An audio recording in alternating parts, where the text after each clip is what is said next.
السلام عليكم. الكل يعرف هذيك القصه تاع الجنود اللي دخلوا هذيك القريه، ومن بعد ما لقاوش فيها رجال لقاو فيها غير نساء، دخلوا اغتصبوا النساء الا وحده اللي قتلت الجندي اللي بغى يغتصب هذيك. وكي خرجت النساء من ديارها تلملم في روحها، شافوا ديك المراه هذيك هزه الراس تاع الجندي هذاك، وجهت الخطاب لهذوك النساء، قالت لهم حسبتوني كيفكم، حسبتوني انه يقدر يغتصبني، كان عنده حل من الاثنين، يا يقتلني يا نقتله.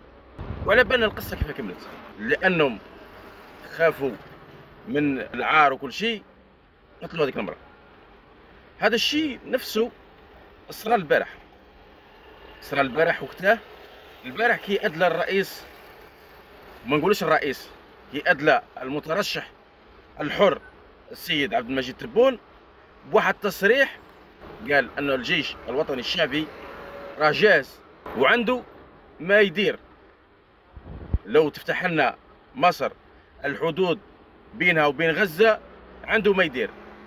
وبعدين استدرك المرشح انه الناس راح تفهموا بلسانه هذاك انه يتكلم بصفته رئيس. هو ما كانش يتكلم بصفة رئيس، وانما كان يتكلم بصفة مترشح. كي تكاكا مع روحه وعرف بانه الناس راح تفهموا بهذه الطريقة، قال كون تفتح لنا مصر الحدود راح نبني 3 مستشفيات في ظرف 20 يوم. كالكو سوا الميساج اللي بغا يوصلوا تبون.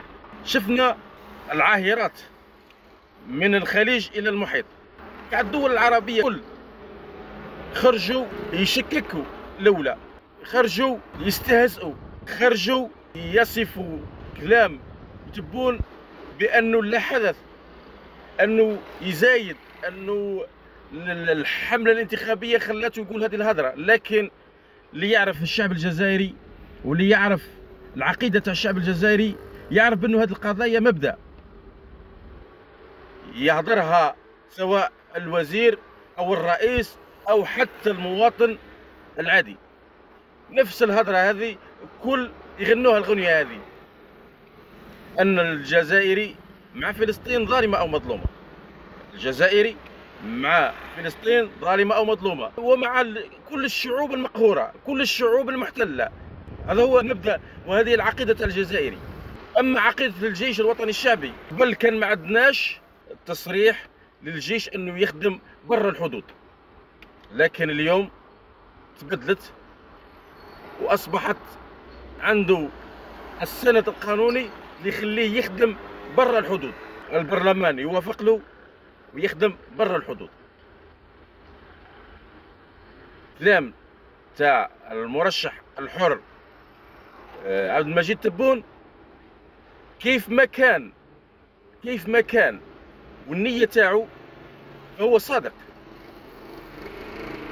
لأنه يعرف الشعب الجزائري ويعرف الجيش الجزائري كي داير. كي قالك الجيش جاهز من كل النواحي، سواء معنويا أو جاهز بالعتاد.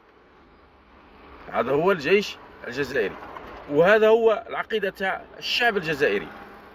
أما دول الخليج ودول البحر الأبيض المتوسط، كل العرب العاهرات اللي خرجت في كل المنصات تقلل من هذه التصريحات، نقول لهم عاود اقرأ على الشعب الجزائري وعلى تاريخ الشعب الجزائري وعلى مبادئ الشعب الجزائري. لهنا يوصلنا نهاية الفيديو.